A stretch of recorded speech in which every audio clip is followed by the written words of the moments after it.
Assalamualaikum warahmatullahi wabarakatuh. Nama saya Salsabila Reva Desafira dengan NIM 66612100075 dari kelas 1D.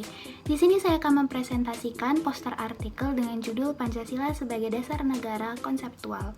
Tujuan dari presentasi ini adalah untuk memenuhi nilai ujian tengah semester mata kuliah Pendidikan Pancasila dengan dosen pengampu Bapak Arif Permana Putra, MPD. Selain itu, tujuannya adalah agar kita semua, khususnya mahasiswa dan mahasiswi, dapat memahami dasar negara kita, yaitu Pancasila. Yang pertama, pemahaman Pancasila sebagai dasar negara.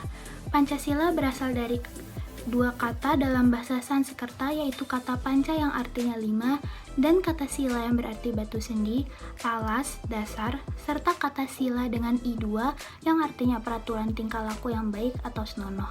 Pada tanggal 18 Agustus 1945, PPKI menetapkan Undang-Undang Dasar 1945. Dalam pembukaan Undang-Undang Dasar 1945 pada alinea keempat terdapat poin-poin dari atau sila-sila dari Pancasila. Pancasila dirasa sudah sempurna dan mencakup segala aspek pada bangsa Indonesia karena Pancasila lahir berdasarkan nilai-nilai budaya yang terkandung sejak zaman nenek moyang kita dahulu. Selanjutnya, kedudukan Pancasila sebagai dasar negara. Yang pertama, Pancasila sebagai dasar negara yang merupakan sumber dari segala sumber hukum Indonesia. Yang kedua, Pancasila meliputi suasana kebatinan dari UUD 1945. Yang ketiga, Pancasila mewujudkan cita-cita hukum bagi hukum dasar negara. Yang keempat, Pancasila mengandung norma yang mengharuskan Undang-Undang Dasar mengandung isi yang mewajibkan pemerintah dan lain-lain penyelenggara negara untuk memegang teguh cita-cita moral rakyat yang luhur.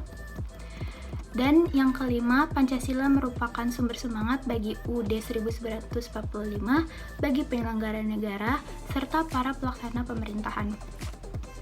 Selanjutnya, fungsi Pancasila sebagai dasar negara. Yang pertama, Pancasila sebagai ideologi negara. Yang kedua, Pancasila sebagai jiwa bangsa Indonesia. Yang ketiga, Pancasila sebagai kepribadian bangsa Indonesia. Yang keempat, Pancasila sebagai pandangan hidup bangsa Indonesia. Yang kelima, Pancasila sebagai sumber dari segala sumber hukum. Dan yang keenam, Pancasila sebagai cita-cita dan tujuan bangsa Indonesia. Sila-sila dalam Pancasila. Yang pertama, ketuhanan yang Maha Esa. Yang kedua, kemanusiaan yang adil dan beradab. Yang ketiga, persatuan Indonesia. Yang keempat, kerakyatan yang dipimpin oleh hikmat kebijaksanaan dalam permusyawaratan dan perwakilan. Serta yang kelima, keadilan sosial bagi seluruh rakyat Indonesia. Dan yang terakhir, kesimpulan yang dapat saya ambil, suatu negara dan bangsa yang berdaulat itu dimulai dari penguatan pondasi berikut pilar-pilarnya, yaitu dasar negara. Pancasila merupakan dasar negara Indonesia yang berhasil dirumuskan dalam sidang BPUPKI. Selanjutnya ditetapkan sebagai dasar negara Indonesia dalam pembukaan Undang-Undang Dasar 1945 alinea keempat oleh PPKI. Sebagai dasar negara, Pancasila sudah mencakup segala aspek kehidupan atau nilai-nilai kehidupan rakyat Indonesia. Sehingga Pancasila merupakan pedoman bagi rakyat Indonesia dalam kehidupan berbangsa dan bernegara.